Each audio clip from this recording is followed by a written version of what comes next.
प्रभु जब अपनी शक्तियों का प्रकाश करते तो लगता है कोई त्रिभुवन में जिसकी रक्षा नहीं कर सकता, उसकी रक्षा के लिए मां भवानी दुर्गा अपना भयानक रूप धारण करके महिषासुर आदि दैत्यों का मर्दन करती है। प्रभु है उस रूप में, दूसरा नहीं है। उनकी सामर्थ्य कितनी है? दुर्गा कोटि अमित अरिमर्दन। हरि की सामर्थ्य कैसी? अमित दुर्गाओं जैसी। 1 करोड़ अरब नहीं, अमित दुर्गाओं जैसी दुष्टों का मर्दन करने की सामर्थ्य। अमित था नहीं कि कितनी सामर्थ्य है। एक दुर्गा रूप में जब हरि प्रकाशित होते हैं तो त्रिभुवन में कोई सामने खड़ा होने वाला नहीं होता। मां भवानी जिस समय अपने स्वरूप में आती, किसी की ताकत नहीं है। ये शुंभ निशुंभ इतने बलवान दैत्य थे, त्रिभुवन में कोई इनका बाल बांका भी नहीं कर सकता था। स्मरण किया समस्त देवताओं ने तो भगवान से ही शक्ति का प्रादुर्भाव हुआ। इतना सुंदर रूप मां भगवती का।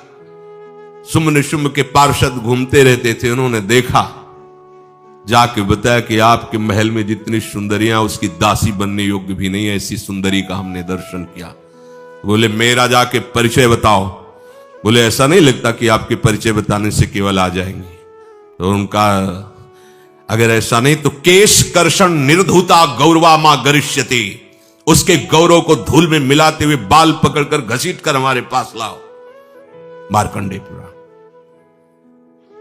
उनके पार्षद गए और बताया हमारे मालिक शुंभ निशुंभ है, उनका आदेश है कि आप महल में चलो और आदर सहित,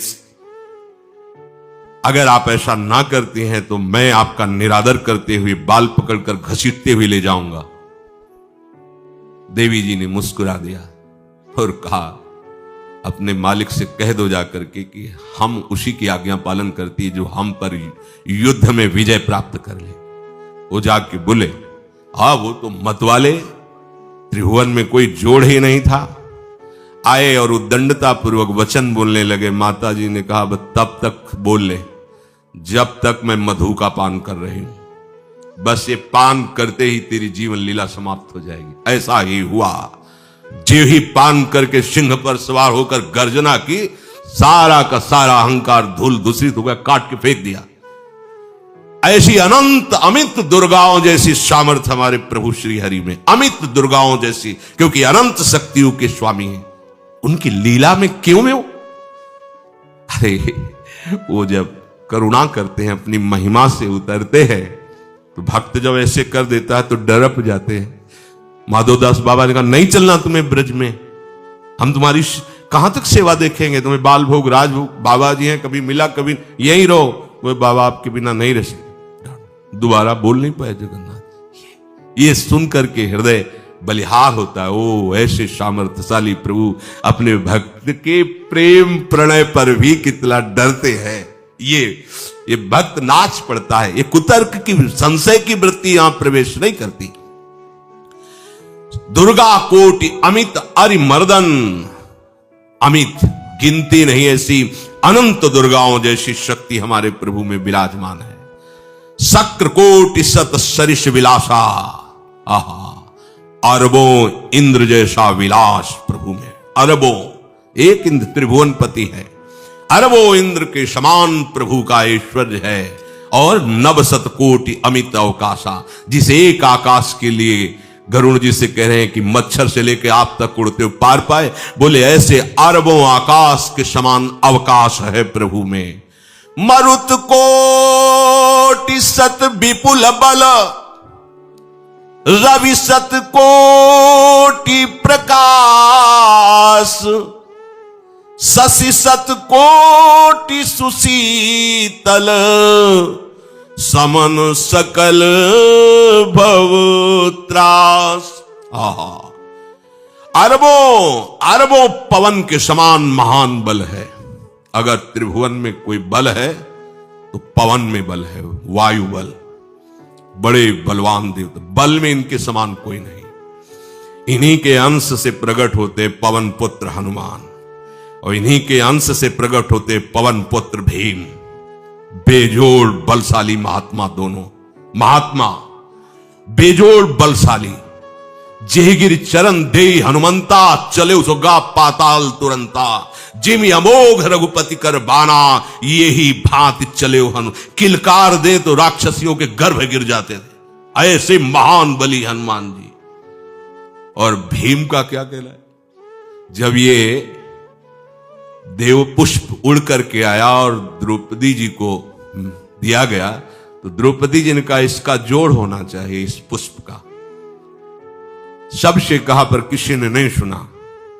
भीम ने कहा कहीं भी मिलेगा मैं इससे लाएंगे। ऋषियों ने समझाया कि आगे मत बढ़ो, ये यक्षों की भूमि है, युद्ध हो जाएगा और तुम्हें तैयारी करनी है हस्तिनापुर के लिए, और तुम इधर, वो सब दिव्य हैं, पवन पुत्र हैं, किसकी मां ने अपने वेग को बढ़ाया। तो महाभारत में पढ़ के देख लो, इनके चलने के वेग से वृक्ष उखड़ उखड़ कर गिर रहे थे। ऐसे जब चल रहे थे तो चलने के वेग से वृक्ष उखड़ जाते थे भीम के। तो हनुमान जी ने सोचा किसी के समझाए तो समझेंगे नहीं, तो आगे पवन पुत्र ही बैठ गए, बूढ़े बानर का भेष लेकर, लंबी पूंछे से। मार्ग में मर्यादा है, किसी पशु को भी नहीं लांघना चाहिए।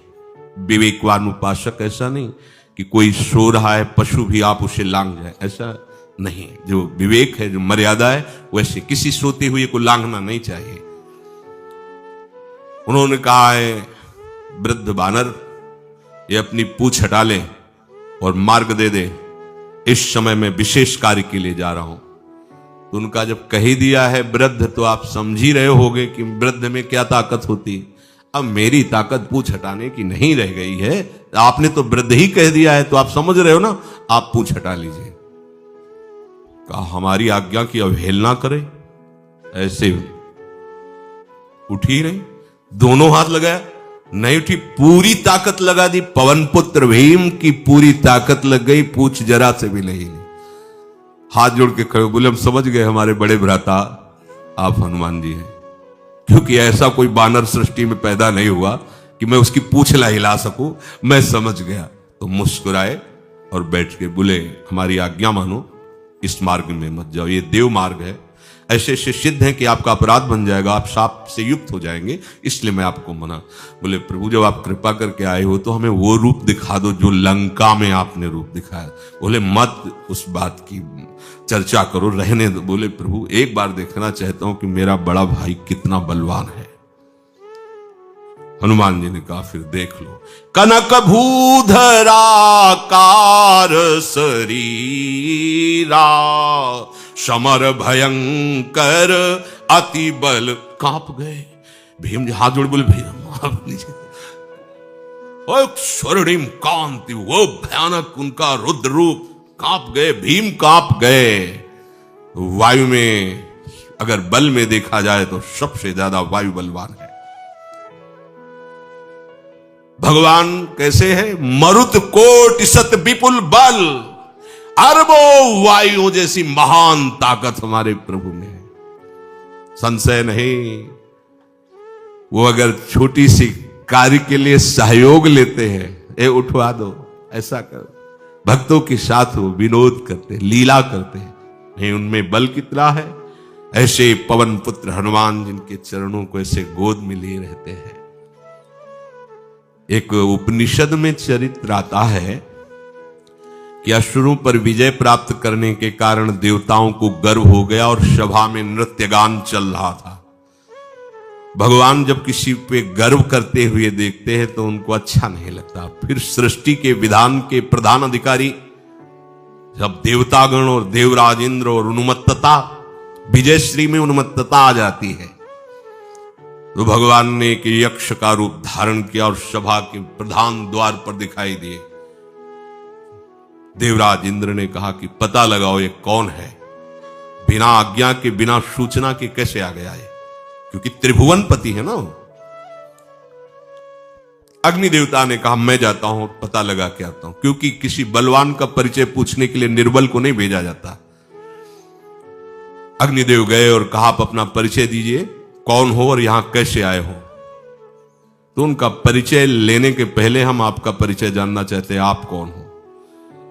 तो उन्होंने कहा कि मैं अग्निदेव हूं।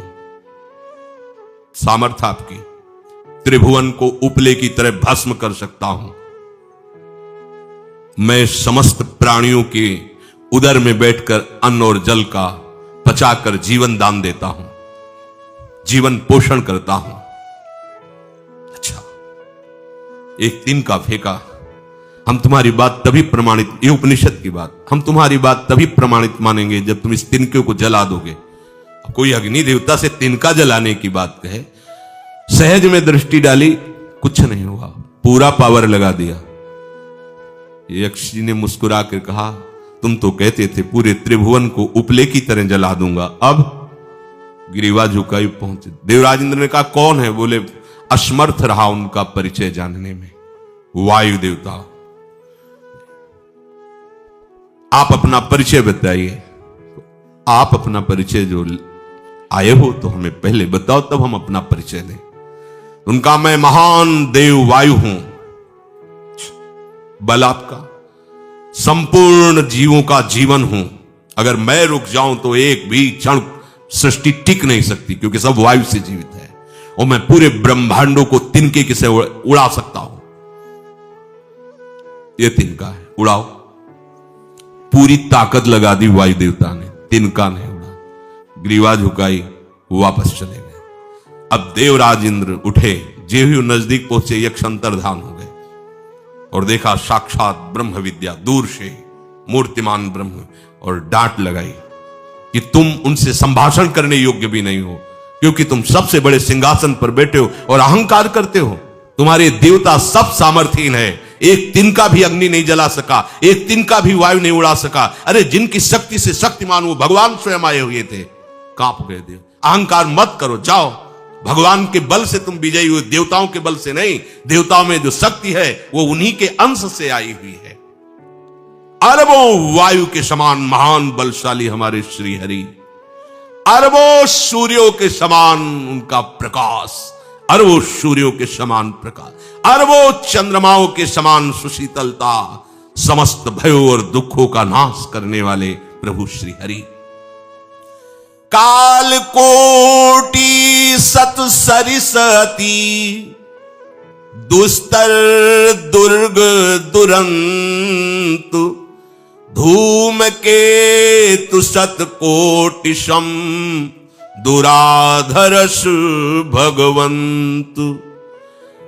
अरबों कालों की सामर्थ्य, अरब नहीं, अरबों कालों की सामर्थ्य भगवान, एक काल अनंत ब्रह्मांडों में तांडव मचाए रखा है। अरबों काल, अमित बलशाली, अत्यंत दुस्तर, दुर्गम, दुरांत। कौन? प्रभु श्री हरि। अरबों धूमकेतुओं के समान अत्यंत प्रबल सामर्थ्यशाली प्रभु, अगाध सत कोटि पताला, शमन कोटि सत सरिष कराला, तीरथ अमित कोटि सम पावन, नाम अखिल अघ पूग नशावन।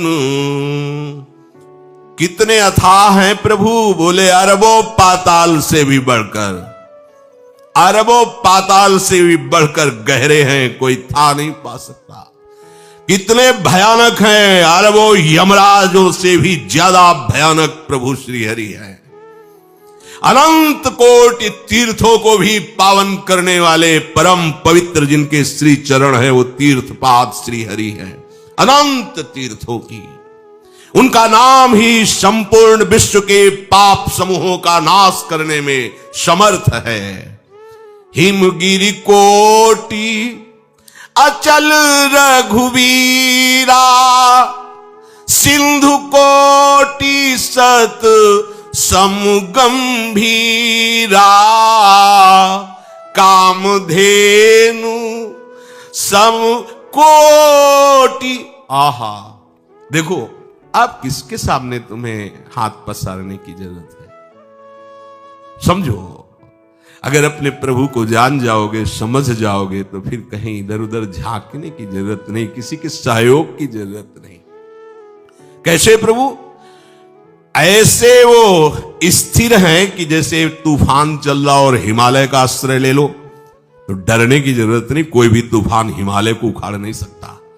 ऐसे ही कह रहे हैं, अरबों हिमालयों जैसी स्थिरता प्रभु श्री हरि में है। अरबों समुद्रों के समान गंभीर है। कामधेनु सत कोटि समाना, सकल काम दायक भगवाना, सारद कोटि अमित चतुराई, विधि सत कोटि सृष्टि निपुनाई, विष्णु कोटि सम पालन करता, रुद्र कोटि सत सम संघरता।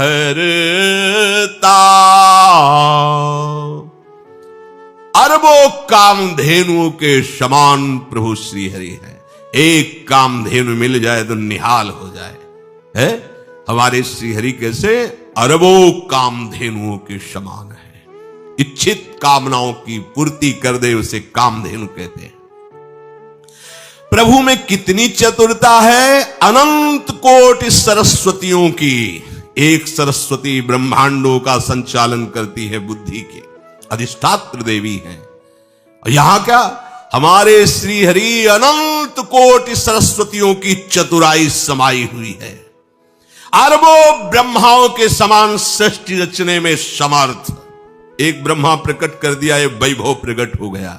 अरबों ब्रह्माओं जैसी सामर्थ सृष्टि रचना की प्रभु में है। आहा। और अरबों विष्णुओं के समान पालन करने की सामर्थ प्रभु में है। अरबों शंकर के समान संहार करने की सामर्थ्य प्रभु में है। धनद कोटि सत सम धन वाना, माया कोटि प्रपंच निधाना,